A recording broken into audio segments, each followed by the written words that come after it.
ठीक है, ऑब्जेक्ट्स हमने देख लिया है और रेफरेंसेस हमने देख लिया है। अब थर्ड पॉइंट है हमारा कि हम बेस रेफरेंस का यूज़ करेंगे डिराइव्ड ऑब्जेक्ट में।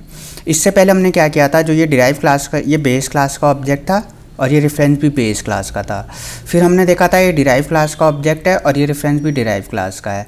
इस बार हम तीसरा कॉम्बिनेशन लेंगे जो ये बेस क्लास का रेफरेंस होगा और डिराइव क्लास का ऑब्जेक्ट होगा। ठीक है, तो ये रेफरेंस अलग है। अब हमारा फोकस सिर्फ डिराइव क्लास के ऑब्जेक्ट में रहेगा। तो जो ये बेस रेफरेंस वाला पार्ट है, जो ये बेस क्लास वाला पार्ट है, ये बेस क्लास के ऑब्जेक्ट के अब हम फोकस नहीं करेंगे, इसको हम हटा देते हैं। ये हमने हटा दिया है और हम सिर्फ डिराइव क्लास के ऑब्जेक्ट में आएंगे। अब हम क्या करेंगे, जो बेस रेफरेंस पॉइंट कराएंगे इस डिराइव्ड ऑब्जेक्ट में। ठीक है, अब ये क्या हुआ है बेस रेफरेंस। इससे पहले जब हमने ये D1 क्लास का ऑब्जेक्ट क्रिएट किया है, D1 क्लास का, इससे पहले जब हमने इसको रेफरेंस पॉइंट कराया था तो वो डिराइव क्लास का ही रेफरेंस था। हमने उसको ऐसे लिखा था D1, उसके बाद D1 reference equals to object 2। तो ये क्या किया था हमने, डिराइव क्लास का रेफरेंस था और ये डिराइव क्लास का रेफरेंस था और ये डिराइव क्लास का ऑब्जेक्ट था। तो ये डिराइव क्लास का रेफरेंस डिराइव क्लास के ऑब्जेक्ट को पॉइंट करा है। यहाँ पे क्या हो रहा है, बॉक्स क्लास का रेफरेंस है और ये डिराइव क्लास का ऑब्जेक्ट है। तो रेफरेंसेस में हमेशा याद रखना है कि टाइप सेम होना चाहिए। अगर ये दोनों ये डिराइव्ड है तो ये भी डिराइव्ड होना चाहिए, ये बेस है तो ये भी बेस होना चाहिए। यहाँ पे लेकिन एक रूल और होता है कि जो बेस क्लास का रेफरेंस है वो डिराइव क्लास के ऑब्जेक्ट को पॉइंट कर सकता है। ठीक है, तो कैसे पॉइंट करेगा, जो ये बेस क्लास का रेफरेंस है ये डिराइव क्लास के ऑब्जेक्ट को पॉइंट कर रहा है, तो इस ऑब्जेक्ट में क्या होता है, सिर्फ इस बेस वाले पार्ट को पॉइंट करता है। इस डिराइव क्लास में कितना पार्ट होगा जो बेस क्लास से इनहेरिट हुआ है, ये बेस क्लास वाला पार्ट है। ओके, यहाँ पे बॉक्स लिख दिया है। बेस क्लास का नाम यहाँ पे बॉक्स है। तो ये बेस रेफरेंस जब भी इस डिराइव क्लास के ऑब्जेक्ट को पॉइंट करेगा तो उसमें सिर्फ ये बेस रेफरेंस वाले पार्ट को ही पॉइंट करेगा, बेस वाले पार्ट को पॉइंट करेगा, पूरे ऑब्जेक्ट को पॉइंट नहीं करता है। डिराइव वाला रेफरेंस जब इस ऑब्जेक्ट को पॉइंट करेगा तो पूरे ऑब्जेक्ट को पॉइंट करेगा। ठीक है, अब यहाँ पे क्वेश्चन ये हो सकता है कि जो ये डिराइव रेफरेंस है ये इस बेस ऑब्जेक्ट को पॉइंट कर सकता है, ये कर सकता है कि नहीं कर सकता है। ये डिराइव रेफरेंस इस बेस ऑब्जेक्ट को पॉइंट नहीं कर पाएगा क्योंकि बेस ऑब्जेक्ट में आपका डिराइव वाला पार्ट ही नहीं होता, इसमें सिर्फ बेस वाला पार्ट है। तो ये डिराइव रेफरेंस इस बेस वाले ऑब्जेक्ट को पॉइंट नहीं कर पाएगा, लेकिन ये बेस रेफरेंस इस डिराइव वाले ऑब्जेक्ट को पॉइंट कर पाएगा क्योंकि बेस डिराइव्ड ऑब्जेक्ट में बेस वाला पार्ट होता है। ओके, तो यहाँ पे हम इस कॉम्बिनेशन में फोकस कर रहे हैं बेस क्लास का रेफरेंस और डिराइव क्लास का ऑब्जेक्ट। तो यहाँ पे जब हमने रेफरेंस क्रिएट किया तो रेफरेंस कौन से टाइप का है, बॉक्स टाइप का है। ये बॉक्स का रेफरेंस है, बेस क्लास का रेफरेंस।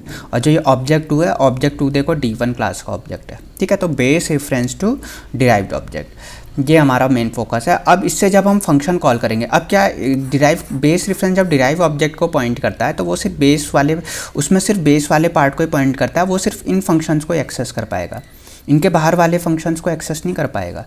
ठीक है, ये वाले फंक्शन अभी एक्सेस नहीं कर पाएगा। जो ये बेस क्लास का रेफरेंस है ये सिर्फ इतने ही फंक्शन एक्सेस कर पाएगा, इसके बाहर एक्सेस नहीं कर पाता है, इसका रिस्ट्रिक्शन हो जाता है।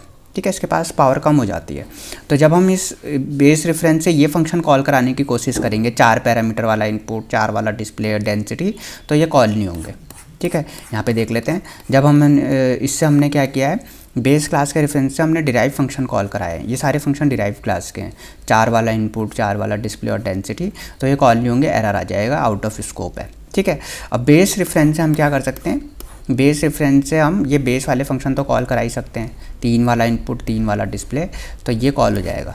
ठीक है, यहाँ पे हमने क्या किया है, बॉक्स रेफरेंस डॉट इनपुट 3 वाला कॉल हो गया, डिस्प्ले 3 वाला कॉल हो गया और वॉल्यूम 3 वाला कॉल हो गया।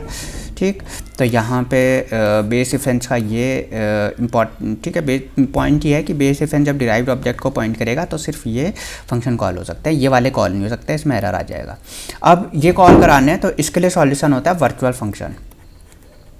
वर्चुअल फंक्शन क्या होता है, जो ये डिस्प्ले फंक्शन है, अगर इस डिस्प्ले को मैं वर्चुअल डिक्लेयर कर दूँ तो फिर ये बॉक्स रेफरेंस के थ्रू आप ये डिस्प्ले फंक्शन कॉल करा पाओगे। ठीक है, तो वर्चुअल फंक्शन से क्या होगा कि आप बेस रेफरेंस के थ्रू डिराइव क्लास के फंक्शन को कॉल कराओ, तो वर्चुअल फंक्शन से ये कॉल होगा। अगर ये डिस्प्ले फंक्शन नॉन वर्चुअल होता तो फिर ये वाला कॉल होगा। अब वर्चुअल कैसे बनाना है इस डिस्प्ले फंक्शन को, इस डिस्प्ले फंक्शन को वर्चुअल बनाने के लिए हमें सिर्फ वर्चुअल कीवर्ड लगा देना है। ठीक है, यहाँ पे हमने क्या किया, वर्चुअल फंक्शन कैसे क्रिएट किया, जो बेस क्लास में जब हम डिस्प्ले फंक्शन क्रिएट करेंगे तो उसके आगे वर्चुअल लगा देंगे, वर्चुअल वॉइड डिस्प्ले। अगर ये वर्चुअल हटा दूंगा तो ये नॉन वर्चुअल बन जाएगा, और वर्चुअल लगा दिया यहाँ पे तो ये वर्चुअल बन जाएगा। ठीक है, ये बेस क्लास में हमें करना है। वर्चुअल लगाने से क्या होगा कि जो हमारा बेस रेफरेंस है, बेस रेफरेंस ये वाला फंक्शन कॉल करेगा। ठीक है, अब वर्चुअल फंक्शन की एक रिस्ट्रिक्शन भी होती है। क्या रिस्ट्रिक्शन होती है कि वर्चुअल फंक्शन सिर्फ ओवरराइडिंग में ही काम करता है। जो डिस्प्ले फंक्शन था हमने देखा था टाइप्स ऑफ फंक्शन में, ओवर रिडन फंक्शन है, तो ये डिस्प्ले फंक्शन ओवर रिडन है, तो ये सिर्फ डिस्प्ले के साथ ही काम करेगा। अगर इस इनपुट को हम नॉन वर्चुअल है तो ये वाला कॉल होगा, अगर इस इनपुट को वर्चुअल कर देंगे तब भी यही वाला कॉल होगा। ये वाला इनपुट कॉल नहीं हो सकता है, ये वर्चुअल करके ये वाला इनपुट कॉल नहीं होगा, ये सिर्फ डिस्प्ले के साथ काम करेगा। डिस्प्ले अगर नॉन वर्चुअल है तो ये वाला कॉल होगा, डिस्प्ले अगर वर्चुअल है तो फिर ये वाला कॉल होगा। ठीक है, तो ये सिर्फ फंक्शन ओवरराइडिंग के साथ काम करता है। वॉल्यूम के में भी नॉन वर्चुअल है तो यही वाला कॉल होगा, इसको वर्चुअल कर दोगे तब भी यही वाला कॉल होगा। ठीक है, ये डेंसिटी फंक्शन कॉल करने का कोई तरीका नहीं है और ये इनपुट फंक्शन कॉल करने का हमारे पास कोई तरीका नहीं है, सिर्फ इसके लिए एक तरीका है, फंक्शन ओवरराइडिंग वाले ऑब्जेक्ट के लिए। ठीक है, तो अब पूरी कहानी का क्या वो है कि हमने इतनी लंबी कहानी देख ली, इसका ये समरी है वर्चुअल फंक्शन होता क्या। वर्चुअल फंक्शन के लिए सबसे पहले हमें बेस रेफरेंस से स्टार्ट करना है कि बेस रेफरेंस के साथ क्या प्रॉब्लम आती है। बेस रेफरेंस जब भी किसी डिराइव्ड ऑब्जेक्ट को आप पॉइंट कराते हो तो वो सिर्फ बेस क्लास के फंक्शन ही कॉल कर पाता है। ठीक है, उसके बाद हमें इसका सॉल्यूशन लिखना है। सॉल्यूशन है virtual function. Virtual function allow करता है इस बेस रेफरेंस को कि ये डिराइव क्लास के फंक्शन को कॉल कर सके। ठीक है, तो ये वर्चुअल फंक्शन की डेफिनेशन हो गई। तीसरा पॉइंट वर्चुअल फंक्शन में आपका इसका रिस्ट्रिक्शन लिखना होता है कि वर्चुअल फंक्शन सिर्फ फंक्शन ओवरराइडिंग के साथ ही काम करता है, इन दोनों के साथ काम नहीं करेगा और फंक्शन ओवरलोडिंग के साथ काम नहीं करेगा। ओके, तो ये इसकी समरी देख लेते हैं एक बार, यहाँ पे समरी लिखी है मैंने।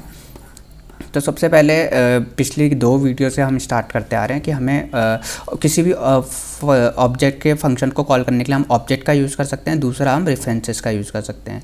रेफरेंस कैसे यूज़ करते हैं, पहले आपको ऑब्जेक्ट बनाना होता है, फिर रेफरेंस उस ऑब्जेक्ट को पॉइंट कराओगे, उसके बाद उस रेफरेंस को यूज़ करोगे। ठीक है, reference do not create new object, वो सिर्फ एग्जिस्टिंग ऑब्जेक्ट को पॉइंट करते हैं। फिर हमने देखा था बेस रेफरेंस का कैसे यूज़ कर सकते हैं। बेस रेफरेंस डिराइव्ड ऑब्जेक्ट को पॉइंट कर सकता है, लेकिन जो डिराइव्ड रेफरेंस है वो बेस ऑब्जेक्ट को पॉइंट नहीं कर सकता है। ठीक है, और तीसरा पॉइंट ये है इसमें कि जब बेस रेफरेंस डिराइव ऑब्जेक्ट को पॉइंट कर रहा है तो वो सिर्फ बेस क्लास के फंक्शन ही कॉल कर पाएगा। ठीक है, और डिराइव क्लास के फंक्शन कॉल नहीं कर पाएगा। तो फिर इसका सॉल्यूशन वर्चुअल फंक्शन आया था। वर्चुअल फंक्शन कैसे याद रखना है आपको, सबसे पहला पॉइंट बेस रेफरेंस के साथ क्या प्रॉब्लम है वो स्टेट करनी है। तो बेस रेफरेंस के साथ क्या प्रॉब्लम होती है, जब वो डिराइव क्लास के ऑब्जेक्ट को पॉइंट करता है तो सिर्फ बेस क्लास के फंक्शन ही कॉल कर पाता है। उसके बाद हमें उसका सॉल्यूशन लिखना है कि जब virtual function allows base reference to call derive class function, virtual function से हम डिराइव क्लास के फंक्शन को कॉल कर सकते हैं और वर्चुअल फंक्शन का रिस्ट्रिक्शन हमें लिखना है। ये 3 पॉइंट्स वर्चुअल फंक्शन के साथ होते हैं।